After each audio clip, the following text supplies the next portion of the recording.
I was a teacher in the South Bronx, and they had a big lack of art programs. They had no music program, no dance program, no art program. When you have a public school that's under fire, which most of them are because their scores are low, they do test prep all the time. And I thought, these kids are just dying, like their creative energy is just being sucked out of them. And I thought the kids need to be exposed to different kinds of art. One of the closest forms of art that they come into contact every day and might not even realize it was music.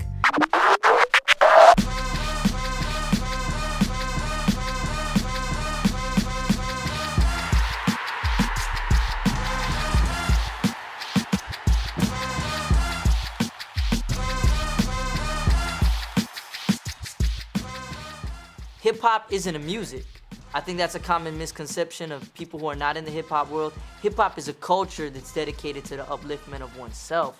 So these kids are learning not only the act of making music, but the act of staying out in trouble, using their vocabulary, their reading, and their writing skills to enhance them. All of us together becoming better people and just better human beings in life. You know, I know hip-hop can often get a negative connotation, but what we promote here is everything that hip-hop was founded on, which is peace, love, unity, and having fun. And then we just throw education on top of that. You know, we promote positive hip-hop, and it's a reflection in the students, you know? They represent positive hip-hop as well. We don't just rap, they tell us to talk about college. Like here, they always ask us, oh, you want to go to college? You should go to college, or yeah, this and that. And then all these people are successful, and we see that they're successful. You don't have to be famous to be successful, so go to college and go do what you gotta do.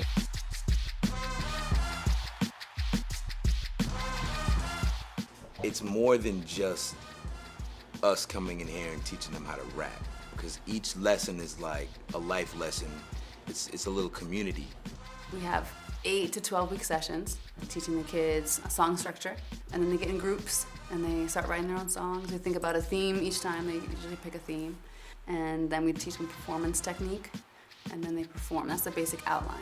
Other kids might find themselves in some gang activity, and it's heavy. They're just involved in things that you really don't want a 13-year-old to be a part of. So it is a safe haven. It's a good program. It means that something positive is happening to me. It's better than being in the corner doing something else, you know? It's fun.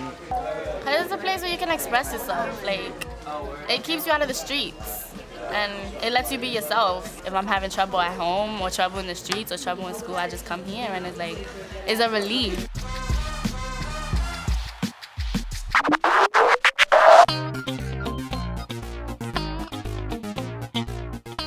So it's really a combination of everything that's most important. You can break down a textbook, but that's not going to directly relate to a kid, especially in an urban environment. So when you hit them with a hip-hop song that they listen to all the time, and you say, hey, look, in this artist's song, he's using hyperbole, alliteration, simile, and metaphors. This is how you can use them in an essay. They're not even thinking about that they're learning, but it's becoming fun. Yeah, like today, we use metaphors in English. We do the same thing, so it's like helping us even more. Like, I can use that in English, one of my stories or something. We attract kids that have a lot of energy, so those kids often get in trouble in class. Having the kids have an outlet after school where they can get their energy out, they can rhyme, they can dance, they can show off a little bit, they get personal attention one-on-one is really going to help out in the classroom the next day, because then they don't have to do that same thing in the classroom. Confidence, I'd say, I mean, it's like hands down, you can see the difference of how kids hold their heads in school. And it's interesting to see, we get a lot of quiet kids, you know? And by the end, they all start to work together, man. And you see like these 7th graders with the high school kids, and because they have this common bond. Violence was always the answer, whether I chose to like it or not. Living in a world filled with cancer was better than any positive supporting adult could master. I pushed my life ahead, anything to get it moving faster and faster and faster, never stopping to realize this was not the answer. The music is one thing, and we're creating great music, and the kids are developing as artists, but just like their confidence itself is just amazing. I think the music is the catalyst that brings that confidence, but it's not just in the music. It's, you know, it's socially, it's in school, it just builds that confidence. I think it's one of the coolest things I've seen about this program. You can never see me in front of a stage before this, like never. I feel way more confident than I used to be when I was younger.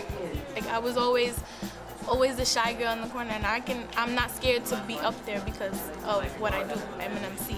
Teaching kids art is gonna direct them to a place in their life, hopefully, that they find something to be passionate about. And actually, when you find passion, I think you find focus. When you find focus, you develop. And, you know, without focus, then it's really tough for you to find your way through the world, I feel like, you know. It's this really empowering tool to show them the roads are possible, you know.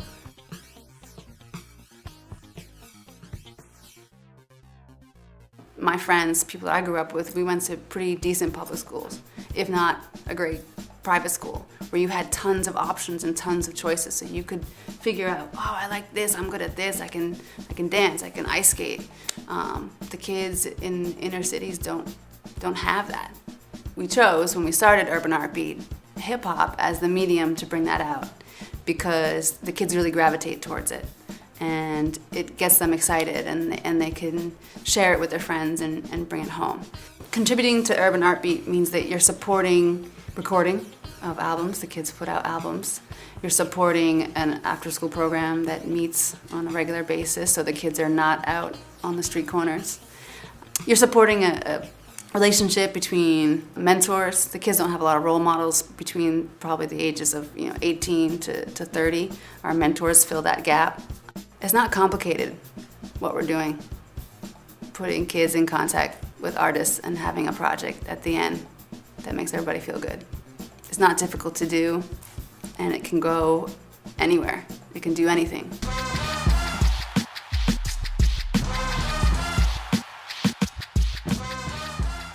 The thing about hip hop today is it's smart. I mean, it's insightful, and a lot of these kids, they're not going to be reading the New York Times. That's not how they're getting their information. So the question then is, what's the content? What's the message? Hip hop is not just a mirror of what is. It should also be a reflection of what can be.